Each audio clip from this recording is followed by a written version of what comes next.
Kubernetes and GKE Part 19. This episode has 3 questions. For each question, take a moment to think through your own answer before I share a strong approach. Question 1. Explain service accounts. Here's a strong way to approach it.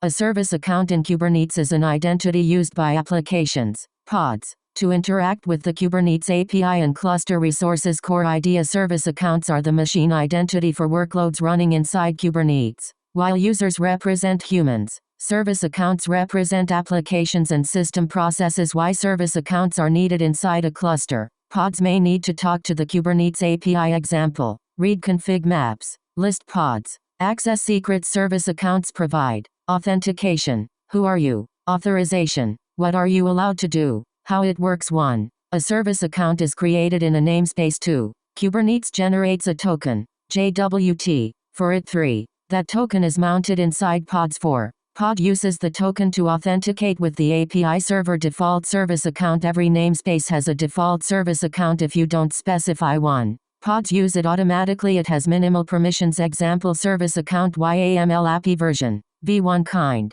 Service account metadata, name, AppSay namespace. Default how a pod uses it: API version, v1 kind. Pod metadata, name, myAppSpec. Service account name, AppSay containers, name, app. The exact commands and code are in the written question bank.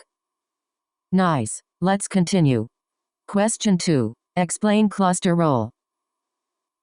Here's a strong way to approach it.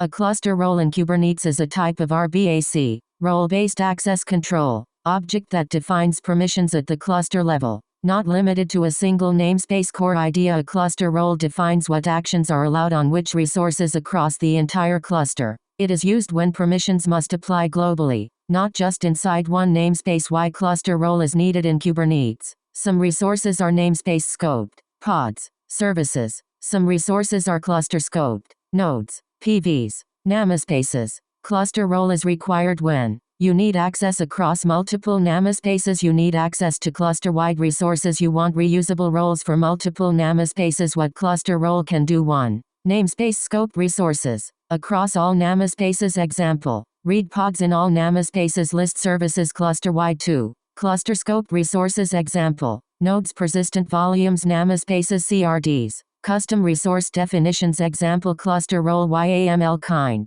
Cluster role API version, RBAC authorization, K8SIO or v1 rules. API groups, resources, pods, verbs, get, list, watch. This allows reading pods in all namespaces. How it is used: a cluster role does nothing by itself. It must be attached using cluster role binding, cluster-wide access, role binding, namespace-specific use of cluster role binding. Examples: 1. Cluster-wide binding kind, cluster role binding, role ref, kind. Cluster role name, pod reader subjects, kind. Service account name, AppSay. 2. Namespace limited use of cluster role. You can bind a cluster role to a role binding to restrict scope to a namespace. Cluster role versus role feature. Role cluster role scope: single namespace, entire cluster resources. Namespace resources, namespace plus cluster resources. Binding role binding or cluster role binding. Common use cases: monitoring tools, Prometheus scraping all namespaces, logging agents, Fluent, Philibit. Cluster administration tools, controllers managing cluster resources, CI or CD systems deploying across namespaces. Simple analogy: think of a company. Role equals permissions inside one department. Cluster role equals permissions across all departments plus building-wide access. Key concept: cluster role defines permissions. Bindings decide where those permissions apply. Interview-ready definition: a cluster role in Kubernetes is an RBAC object that defines permissions for accessing resources across the entire cluster, including both namespace scope resources in all namespaces and cluster scope resources, and it can be attached to users or service accounts using cluster role bindings or role bindings. Great. Moving on. Question 3. What is role binding? Here's a strong way to approach it.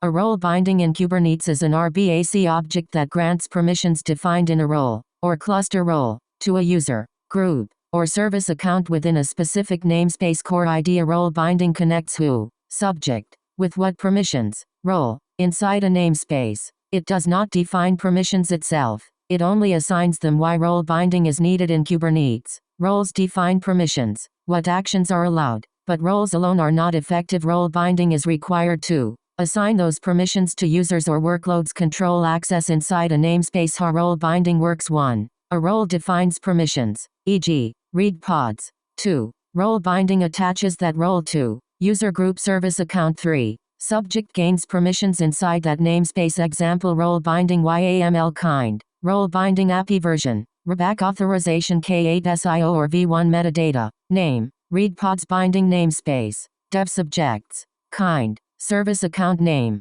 AppSay namespace, dev role ref, kind, role name, pod reader API group, RBAC authorization K8 SIO. What this means: service account AppSay gets permissions from role pod reader only inside the dev namespace. Role binding versus cluster role binding feature. Role binding cluster role binding. Scope namespace level cluster wide binds to role or cluster role only usage limited access full cluster access. Important concept: role binding can bind a role namespace local permissions a cluster role, but still limited to a namespace when using role binding. Example: using cluster role with role binding, you can reuse a cluster role but limit it to one namespace. Role ref, kind, cluster role name. View: this gives read-only access only in that namespace. Real-world use cases give developers access only to their namespace. Allow CI or CD pipelines to deploy in a specific environment. Grant read-only access to monitoring tools per namespace. Control service account permissions for applications. Simple analogy: think of role equals job description.